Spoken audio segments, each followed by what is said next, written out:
Today, we preview the 2025 Atlanta Braves with Shawn Coleman of the Hammer Territory podcast. You're listening to the Bucko Banter podcast, brought to you by the Just Baseball Media Network. Cue the music. Rockin' 101, she compliment my taste. Whiskey in my lemonade, cause I like the way it tastes. Best seats at the Pirates game, they let me run the base. Yeah, my time is like my money, cause I can't afford to waste.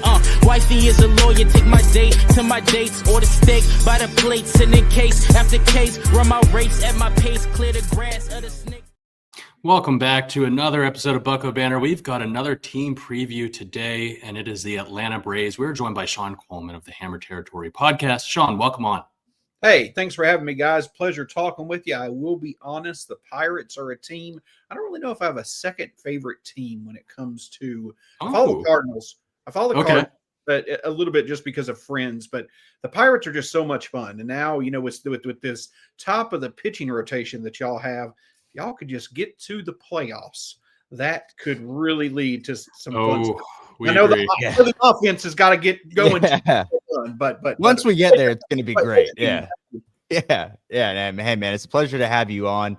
Excited to learn about the Braves this year. I'm always intrigued about this team because they just seem to put it together. Like I love how they work over there, how they construct a roster, and I mean it pays off most of the time in recent years. Let's talk last year. 89-73, second in the NL East, tied with the Mets. Offseason, pretty busy. Added Jerkson Profar in free agency, Brian De La Cruz, former Bucko. Good luck with that one. Left-handed pitcher Aaron Bummer re-signed. They extended Ronaldo Lopez, Jake Diekman to a minor league deal, Buck Farmer to a minor league deal, Garrett Cooper to a minor league deal, and then via trade, Davis Daniel and Nick Allen. And then they lost via free agency. Max Fried, AJ Minter, Ramon Laureano, Jesse Chavez, Charlie Morton, former Bucko, Gio Urshela, Whit Merrifield, Adam Duvall, Kevin Biggio. I know those ones are kind of like, all right, whatever. But and then via trade, they got rid of Jorge Soler. A lot of names being thrown out here. How are we grading this offseason for the Braves? I'm probably going to go C to C minus. The reason why that is you're right. You threw out a lot of names. You know, Travis d'Arnaud was another name in there as well that's pretty significant that went to the Angels. But just to be honest with you guys, there's the thing that stands out about being at this point of the offseason versus the past 2 or 3 years. There's still a lot of questions about this team. There's no doubt the Braves are very good, but entering this phase of the offseason the past 2 or 3 years, I think that people would clearly say, you know, hey, the Braves are right there among the top 2 or 3, you know, teams, you know, with the best chances to win the World Series title. I think they're probably in the top 7 right now, but I think it's fair to say there's more questions about this team than there have been over the past couple of years. And the reason why you ended, you know, your great rundown of all the offseason changes with many notable names that went elsewhere. Fried, is Morton, as well as Minter. And we came into this offseason expecting for there to be 2 or 3 notable moves on the level of, or maybe a bit above, the Profar signing, which I'm sure we'll get to in a bit, which, you know, I'm excited about. But especially on the arm side of things, was really hoping to add a significant addition there, either for the rotation or the bullpen. Looks like we're going to go with some internal development, you know, rely on some internal guys for that. So, yeah, a lot of movement, but still probably a bit more questions than we had hoped for exist right now when it comes to the Braves in 2025. Yeah, Shawn, as you said, and Adam said when he gave the rundown, it seems like the sum of the parts that were subtracted is greater than the sum of the parts that were added, just looking at it. But knowing the Braves and the player development that they, you know, system that they have there, they seem to get the most out of the guys they bring in, and they're able to, you know, develop within. I mean, they've gotten guys like Ronaldo Lopez, who has had a bad track record beforehand, or not a successful one with the White Sox, and turned him into an all-star. You know, other arms like Chris Sale, they brought him back to form, and I know he's got obviously a much more of a pedigree, but as a Braves fan, you have to be a little bit optimistic or not as worried about this offseason, looking at the losses, knowing that, hey, a Grant Holmes could come up and be another great starter. Yeah, at the end of the day, you know, again, it's wonderful to think of, okay, the Braves relying on, you know, their internal arms or, you know, their internal prospects and things like that. That's fine. But The point that I'm getting at is that coming off of last year, where we had so many injuries that tested our depth, where we came off last year now losing several big contributors over the past several years, including the last time we had gotten past the initial round of the playoffs, losing so many of those quality talents, and then to come into this year being like, yeah, we've lost all these guys. We're going to see if we can replace them internally. It's not the most comforting of approaches towards the season. And so, yes, to your point, there definitely is. The Braves also have one of the biggest, progression curves, I think. One of the biggest chances of seeing the most, bounce back performances this year compared to last year in terms of what you expect out of guys. So they're banking on that as well. But at the end of the day, to your point, we've lost a lot of significant talents. There certainly are some intriguing talents, especially on the pitching side of things. But again, those questions still exist. And if we don't hit on some of those internal guys, then did our lack of offseason moves play a bigger part in maybe this year not going the way that we had thought it would? Let's look at the lineup on paper, because I'm looking at it. It looks good to me. And that's coming from a Pirates fan who does not experience many solid innings of hitting. But Jurickson Profar in left, Austin Riley at third, Matt Olson at first, DH Marcelo Ozuna, Michael Harrison center, Ozzy Albies at second, Sean Murphy at catcher, Jared Kelnick in right field, and then Orlando Arcia at shortstop. And then on the bench, projected Chadwick Trump, Nick Allen, Luke Williams, and BDLC. Off of just this Fangraphs projected lineup, how are we feeling about 1 through 9? Feeling 1 through 9, hey, we should be up there. We should be a top 5 offense. Now, last year showed that may not necessarily be the case. And of course, there was one big name that you did not include in there. Nothing negative towards you. It's going to be a few months. But of course, the big storyline for the Braves lineup-wise is the return of Ronald Acuna Jr., hopefully late May to early June.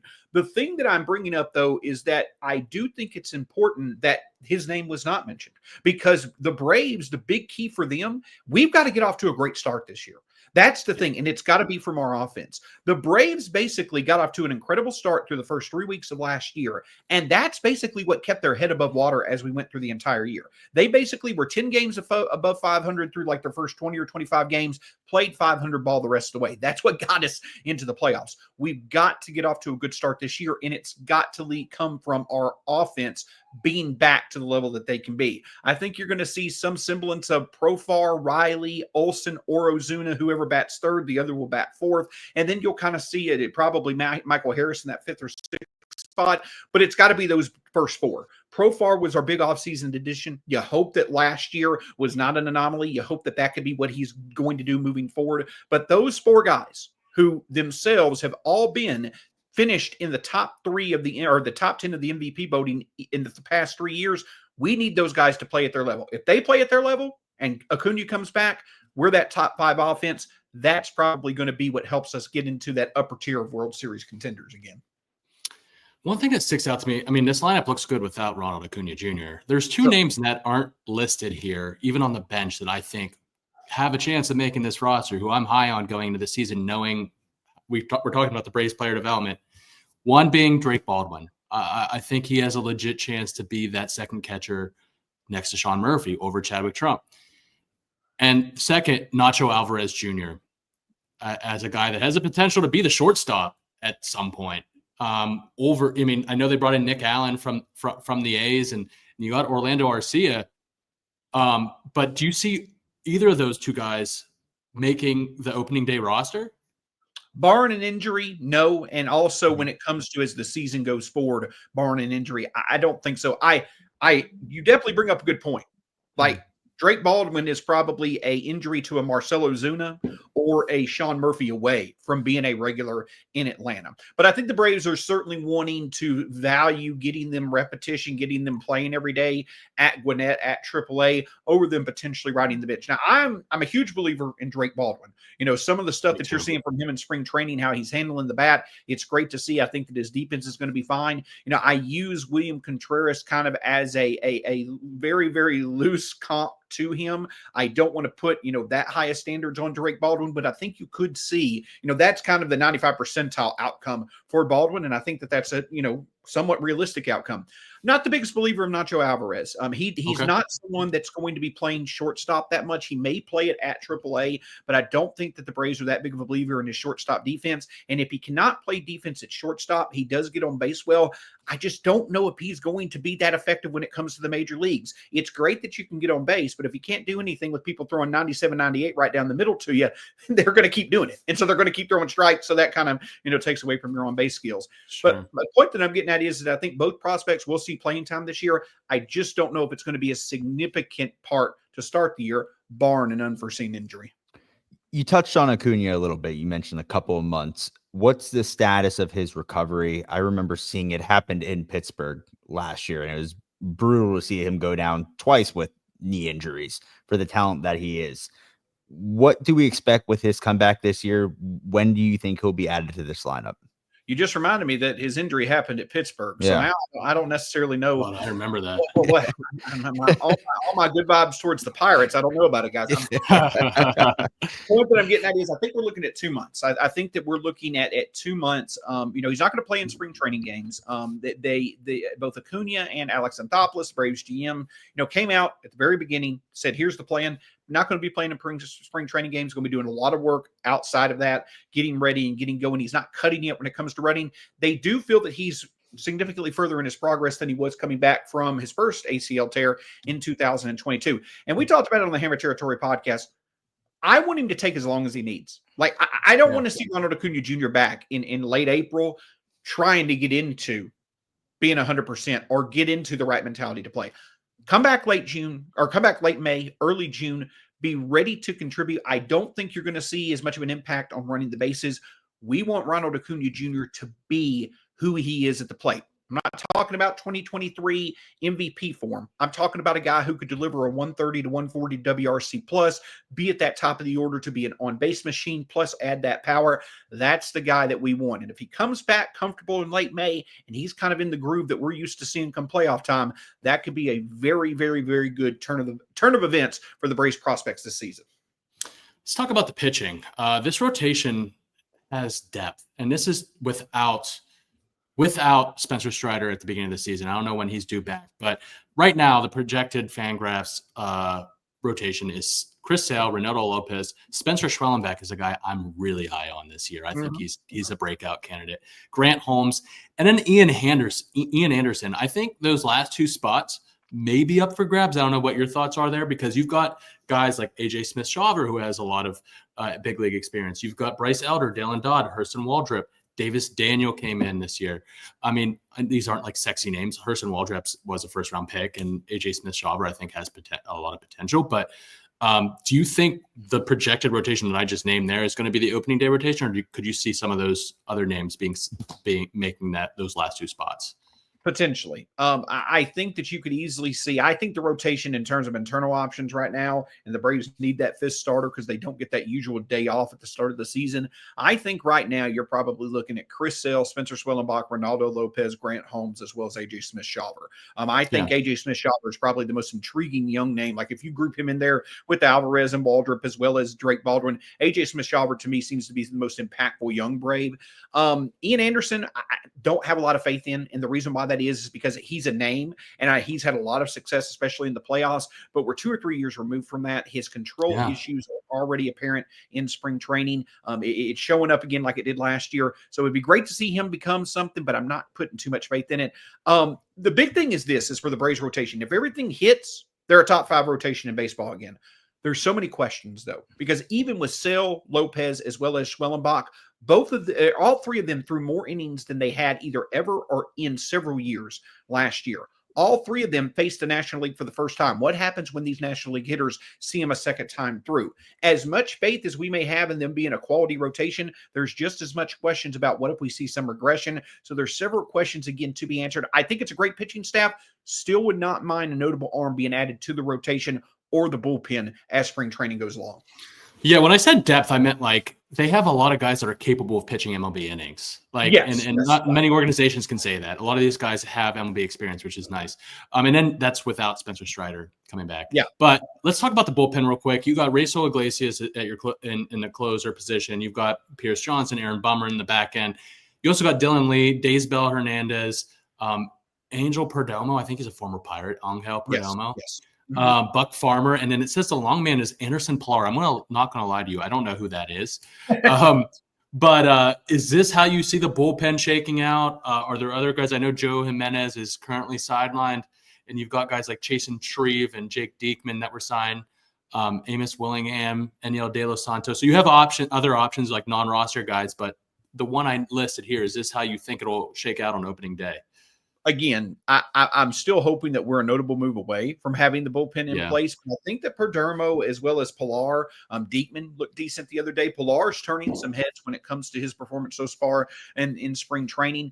But you talk about depth, and you're right about the starting rotation. We've got guys who could definitely throw major league innings. Forgive me, there are times when my focus is so much on the playoffs that I'm just like, hey, we need more of that. But that's getting greedy.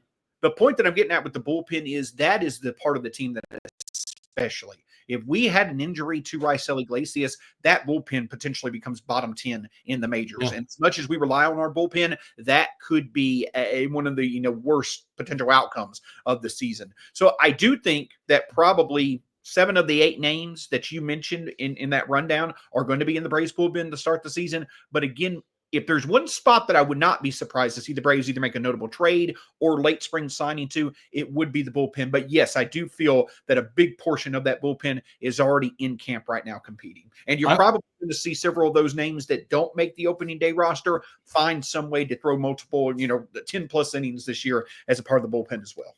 Yeah, there's a couple of names that have been available as of late that I thought the Braves were going to go after, like a Cal Finnegan, for instance. Yes. He's in the division, and I know he went back to the Nationals, but I thought he would have been a perfect fit for the Braves, especially after losing Mentor. But I'm sure that'll be an addition maybe mid-season or maybe in spring. Who knows?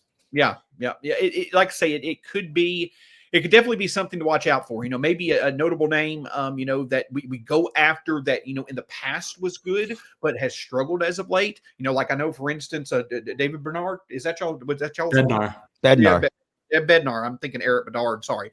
David Bednar, your former closer, someone along those lines. Could they potentially go after that type of name and bring him back to Atlanta and him perform well? I'm not sure if he's injured or anything like that, but I'm just giving him an example as someone that, 3 years ago was all-star level, kind of fell off last year. Maybe that's something that they can go out and do. But I do think that we could see a move or two still with the bullpen. Let's talk prospects, Shawn. We mentioned Drake Baldwin, Hurston Waldrep, Nacho Alvarez. Is there a name that comes to mind that can either contribute this year? Or you're just generally looking forward to watching them rise through the system?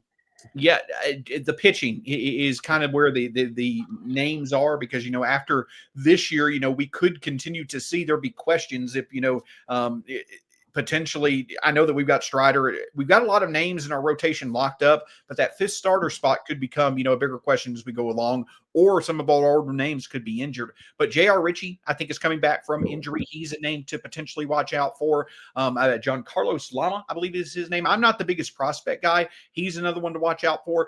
Cam Caminiti, I know that he's an easy answer, but he's definitely someone that I'm electric.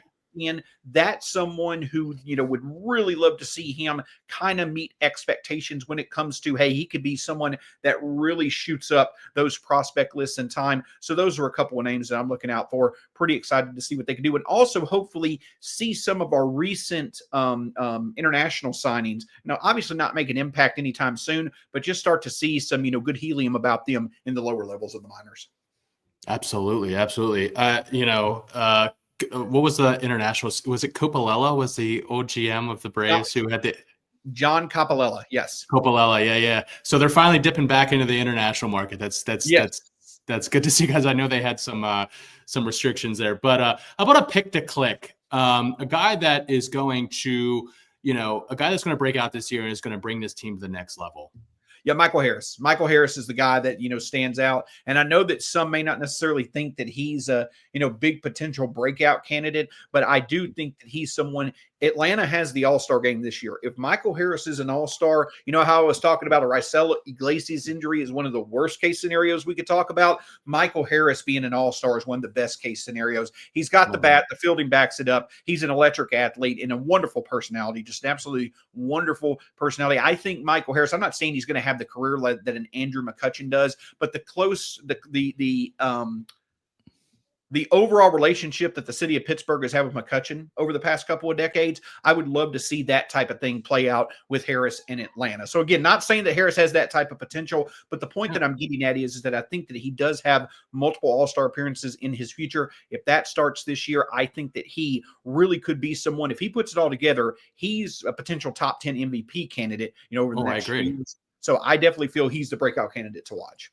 Love that. Love that. What about the biggest what if for this Braves team? Can I give two? Can I give two? Our catching situation. If Shawn Murphy does not bounce back, and I'm hoping that he does, I would love for him to do that. I think that he has all the potential in the world to do it, as shown in the past that he could do that. If he does not do that, well, what if becomes Drake Baldwin? Drake Baldwin becomes, a potential answer. If Murphy is struggling like he did last year, do you potentially insert Baldwin into the equation to see what he can do? He's having a great start to spring. So the first what if is, okay, if Drake Baldwin, definitely, or if Shawn Murphy struggles, what happens with Drake Baldwin? The other what if is this, is Marcell Ozuna, Raisel Iglesias, as well as Chris Sale last year. I think that each of them would probably be who you can name off as the three most important Braves, the three MVPs. But each and every one of them are in their mid-30s or late 30s. What if the regression monster comes back and hits their performance? What if they're not up to what they did last year? Then you're becoming even more reliant on others bouncing back from their previous form that disappointed last year. So what if they potentially hit the age? So, I could come up with several different what ifs, but I think that those are two of the lesser talked about what if scenarios for the Braves. Would love for Murphy to definitely excel. Would love for Sale, Ozuna, as well as Iglesias to do well. But what if they don't? That's two big questions that I think the Braves don't really want to become bigger questions as the season goes along. Absolutely. Before we let you go, Shawn, we usually end these previews with a team prediction. It could be a team prediction, like an end of season result. 162. I love that. Go ahead. Or it could be a player prediction. What is your best 2025 Braves prediction? Other than 162-0, all right? Yeah. Man. My best Braves prediction is this. The Braves have 5 All-Stars. I'll go with that. The Braves have 5 All-Stars. With the game being in Atlanta, they've had several All-Stars here over the past couple of years. If the Braves have 5 All-Stars, especially if, a couple of them are pitchers, a couple of them are from the lineup, that to me gives me an indication that both of those aspects of the teams are performing, at where we hoped or maybe even better. So 5 All-Stars for the Braves, or the over-under for the Braves of 5 All-Stars, I go at 5 or over. And if that happens, I think that's a good prediction that the Braves season is going the way that they had hoped. Last year I'm going to give you my Braves prediction real quick. Last year I was all over Tariq Skubal as like a breakout pitcher. I know, like humble brag, whatever. But this year, my breakout, my Cy Young candidate, a deep sleeper, is Spencer Schwellenbach. I think he's going to get votes this year. Gotcha. Love it. No, that's perfect. Shawn, but the way, can I ask one question? Go on. Yeah. Quickly? Yeah, absolutely. How does it feel to cover the team with the second best young 1-2 combination in starting pitching in the National League? How does it feel to do that? Strider and Schwellenbach over Skeens as well as Jones. Now, I don't believe what I'm saying because I love Skeens and I'm a big believer in Jones. But if you want to talk about another what if you want to talk about have fun and let's connect the two teams, if Strider and Schwellenbach in the second half of the season can get to where people are talking about them again, like they are Skeens and Jones, I'll be a happy person. I will say this and then I'll be done. The one performance that I am jealous of the Pirates having, I'm also jealous of some of your younger players, O'Neill Cruz, things such as that. But if there's a must-see performance right now in baseball, besides Ohtani and the obvious ones, it's Skeens. Skeens probably is the one pitcher that you want to make sure you are seeing. So I'm jealous of that. And more than anything, I hope y'all get that playoff appearance here soon to where y'all can see what that top end of the pitching staff can do. Best of luck to y'all this year. Appreciate it, man. Yeah, Pittsburgh's definitely a baseball town when you can tell when Skeens is pitching. It's sold out every single time. It's good. But I'll say this. You say Skeens and Jones, that's great. But it's going to be Skeens and Bubba Chandler at the end of the year. I've heard things about that. Yeah. I've heard hear that pitching, that pitching that pipeline's pretty good. So it's one of the. He's a Georgia guy too. So yeah, absolutely. I think he was a name that the Braves looked at, but I'll shut up. Sorry about that. No. Shawn, I just wanted to have our listeners see where they can find you at. Sure. Yeah. At StatsSAC on X or Twitter. To be honest with you, I don't do all the Instagram and all that different stuff. Probably should, but if you do follow me, highly appreciate it. A lot of Grizzlies, a lot of Braves coverage, but in general, just appreciation for sports. But like I say, guys, it was an absolute honor getting to talk to y'all. I'm jealous. I think the Braves have a great home field. Y'all's park is unbelievable as well. PNC Park has been one of the prettiest, best parks out there. So I hope those seats get filled up, and best of luck to your Pirates this year. Thanks for having me on. Yep. Thanks, Sean. Best seats at the Pirates game, they let me run the base. Yeah, my time is like my money, cause I can't afford to waste. Wifey is a lawyer, take my date to my dates, or the steak by the plates and they